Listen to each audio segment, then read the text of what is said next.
At that point, he could no longer run from his own shadow. But what did Robin do?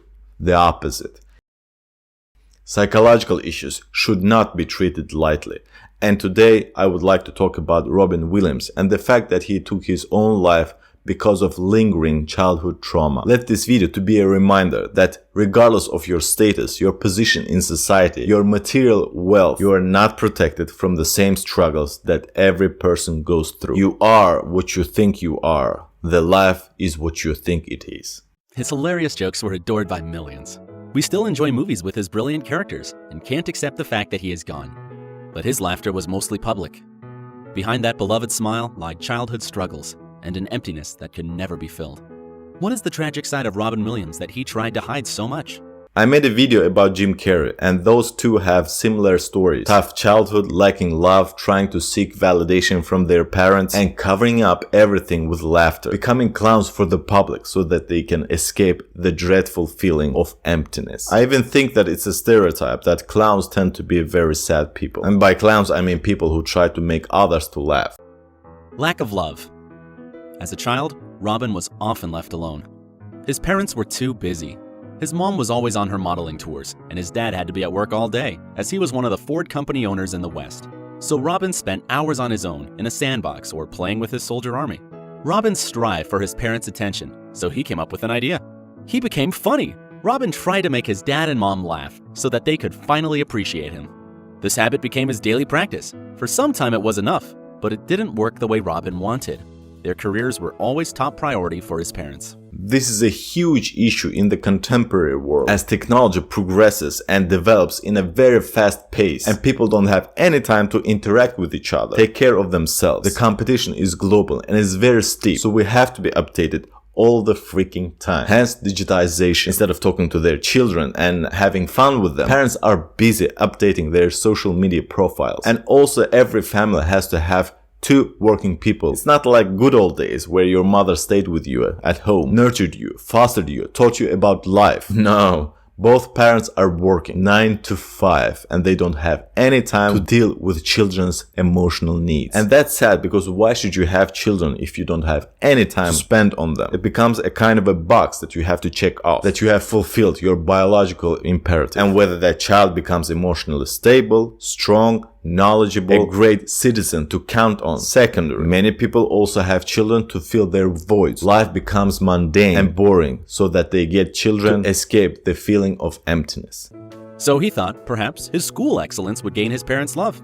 Robin had the highest marks among his classmates and even became a class president. He joined both the football and wrestling teams to show his parents that he was athletic. Can you imagine how hard it was for the boy who also suffered from obesity due to the lack of attention from his parents? Robin called himself a quiet child who could not overcome his shyness. His mates later recalled that Robin was the funny one, but they also labeled him as a person who would not succeed in life. You see, a child who hasn't received a lot of love during early years becomes a type of mole, blind to the realities of life, and instead creates a distorted version of reality, where everything is negative and consumes you within. When there hasn't been any love to receive, you try to seek outside of yourself, and those means are only superficial and may grant you temporary rushes of happiness, but those are not long-lasting, because they are not natural, they are not sincere. And when your happiness depends on something outside of yourself, you are bound to be miserable until you get to deal with your emotional baggage. Robin was very lonely. My only companion, my only friend in childhood, was my imagination. It seems that he tried everything. Luckily, he enrolled in a drama class. There, for the first time, he felt free and open and finally appreciated. A new chapter in his life had just begun. You see, there's a huge distinction between being alone and loneliness, which I have covered in several videos. When you're feeling lonely, it's against your will. You wish to be with somebody else, with people surrounding you. You crave for attention, you crave for warmth and interaction. Whereas when you're alone, you're okay with that. You love and appreciate your own company and make the most out of that situation. Besides, when will you have time to reflect and ponder about life, about who you are, about where you're going, about your dreams, ambitions, and goals? Being in your own company is the best opportunity to get to know yourself. And what does the majority do? They try to distract themselves. Escape by all means. Be it friends, relationships, jobs, everything else besides facing yourself inwardly. Struggle with illness. Everything seemed to be great. But Robin felt that he was only seen for his funny side. He grew depressed. His laughter brought him the appreciation he dreamed of as a kid, but somehow it all became very synthetic. Together with his close friend John Belushi, Robin tried to find something real. They attended every possible party, drinking and taking cocaine. It helped them to forget about everything and just relax.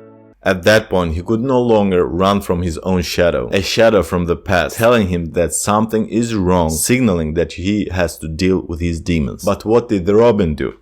The opposite. He tried to distract himself with drugs, numbing his sensations, temporarily vanishing from his own body. But you know what? Mental issue is a bitch. You can try to mop it up under a mat, but it will eventually explode in your face. It was fun until one morning when he received a sobering call. Robin found out that Belushi died due to a drug overdose the morning after the two had partied together. It was a huge wake-up call for Robin. Williams turned to exercise and cycling to help alleviate his depression. Later, Williams said, "Cycling saved my life." I and many others can attest to that. Physical activities is one of the best ways of therapy. It squeezes out every drop of juice from your body so you don't have enough energy to dwell on piss and shit. Instead, you become calmer and have an opportunity to analyze the situation, to make sure that you can pull yourself out and march towards something productive. Robin decided to change his film image and aimed for more serious roles. That is when Dead Poets Society came across his path. It completely changed his attitude towards himself. After the film, no one thought of him as only a mere comedian. Robin was back on his feet career-wise, but his family life fell apart. Robin went through a nasty divorce from his wife, Valerie Velarde, and shortly after married Marcia Garces, his son's nanny, who was already pregnant with his child. Family issues turned him back to alcohol. This time, it was much worse. Many of Robin's contracts were terminated due to his drinking problems. After years, he finally checked himself into a rehabilitation center.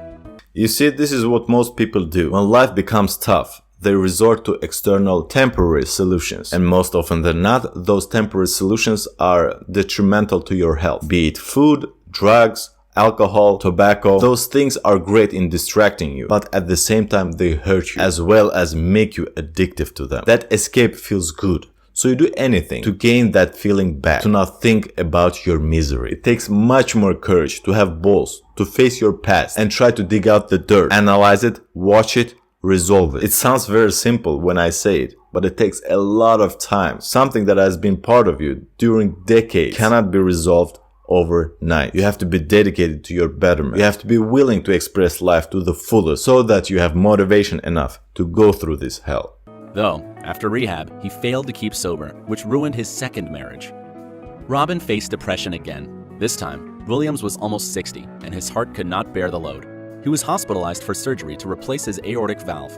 Fortunately, it went well, and Robin returned to his daily life, determined not to take any kind of alcohol. With the help of his third wife, graphic designer Susan Schneider, Robin slowly got back into acting and finally found peace and comfort living with his love. Alcohol addiction was defeated. Robin Williams was having the time of his life. According to Schneider, in his last year, Robin didn't suffer from depression. He laughed a lot and was a man she loved. Many comedians go through the same experiences. Comedy comes from darker places. It's raw, it's true. That's why we find sad people funniest. And comedy is a way for them to channel that negativity into something productive. Funny, raw, something that we relate to. But during the last months of his life, Robin got terrible headaches and anger seizures. Robin once came to his wife, telling her he didn't recognize himself anymore, and that something really scary was going on in his head. As it was revealed after Robin's sudden death, he suffered from a very rare disease called Lewy body dementia. Sadly, it was unbearable for Robin to keep living with the horrible seizures. On August 11th, 2014, Williams took his own life. If I were to speculate, I assume that all of his childhood problems were attached on him throughout all of his life, and he lacked tools to deal with them. And during this long period of time, they caused permanent damage to his psyche. This is just an example on how rich and wealthy people, famous people, are also dealing with the same shit that we mere mortals are. Although money solves your problems, money cannot buy you happiness. And truth be told, it's better to start from the other side, where you deal with your shit first and then go get your riches. As I mentioned before in the video, I talked about Jim Carrey and his revelations. You can check that video here. What's your favorite film with Robin Williams and why? Tell me in the commentary section. But for now, I was saying, out.